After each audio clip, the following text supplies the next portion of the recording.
Untuk informasi lebih lengkap dan please subscribe ya guys. Lagi-lagi pemerintah terpaksa memperketat pembatasan sosial terutama di Pulau Jawa dan Bali. Apa saja kriteria dilakukan PSBB ketat dan seketat apa pembatasan kali ini? Kita bahas singkat dalam lagi-lagi PSBB ketat di Jawa Bali. Kita lihat slide yang pertama.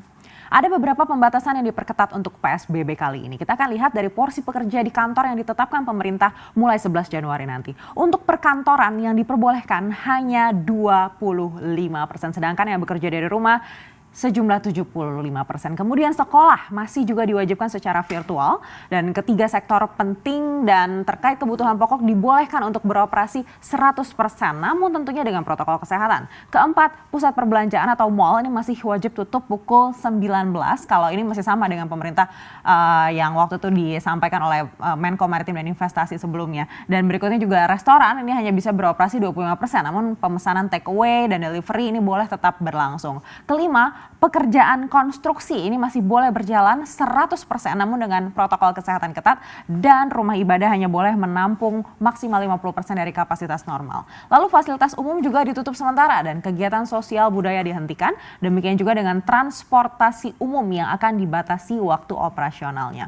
Pelik memang karena ini artinya dalam waktu cepat atau lambat perekonomian akan melemah lagi. Seperti juga yang disampaikan oleh Menteri Keuangan, memang tidak terlalu banyak pilihan yang bisa diambil pemerintah di saat seperti ini. Jakarta masih menjadi epicentrum kasus COVID-19, namun kini daerah sekitarnya juga terimbas. Demikian juga dengan beberapa kota besar di Jawa dan Bali. Daerahnya mana saja? Kita lihat di slide berikutnya. Pemerintah melihat ada 54 kabupaten atau kota yang berisiko tinggi dan 380 kabupaten atau kota yang berisiko sedang dan sedangkan 57 lainnya ini beresiko rendah. Jadi hingga 25 Januari nanti inilah daftar daerah yang dibatasi ketat. Pertama adalah DKI Jakarta. Di bagian mana DKI Jakarta ini seluruhnya dibatasi karena DKI adalah epicentrum penularan COVID-19.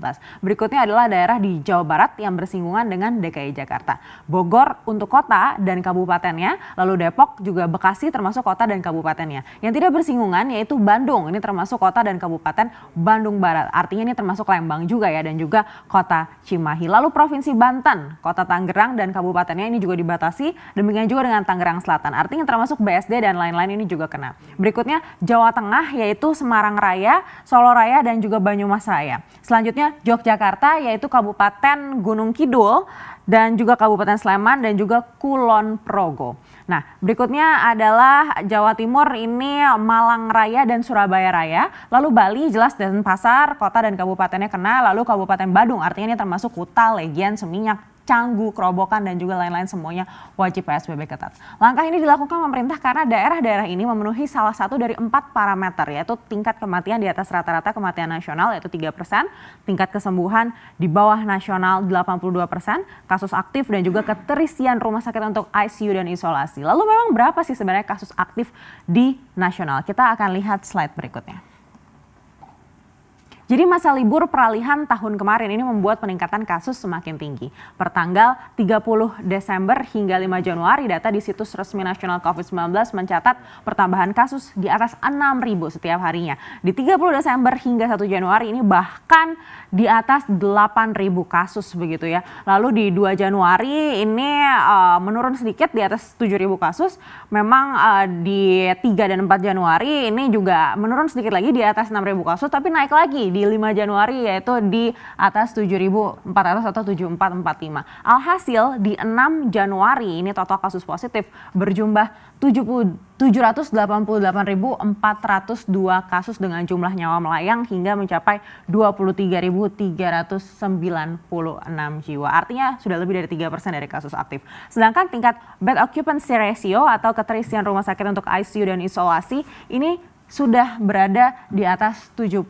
Memang sama seperti sebelum-sebelumnya setelah ada long weekend atau libur nasional, maka penularan COVID-19 kembali tinggi. Vaksin masih menjadi harapan. Apakah bisa segera dilakukan meskipun tetap saja dalam praktiknya masih terus terjadi pro kontra. Bahkan ada juga yang belum percaya dengan vaksin yang telah disiapkan oleh pemerintah. Seperti apa perkembangannya? Kita cek slide berikutnya.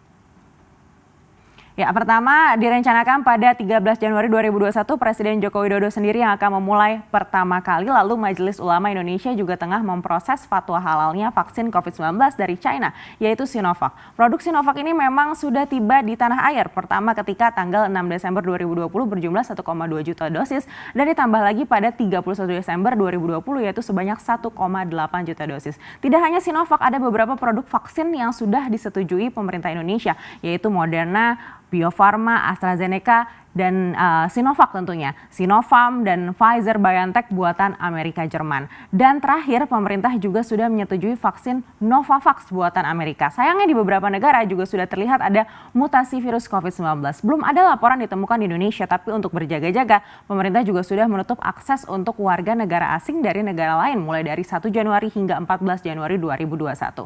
Untuk yang sudah terlanjur sampai di Indonesia hingga 31 Desember 2020 kemarin wajib menjalani pemeriksaan PCR. Kalaupun negatif harus dikarantina 5 hari. Tapi kebijakan ini juga tidak termasuk bagi kunjungan resmi pejabat setingkat menteri ke atas.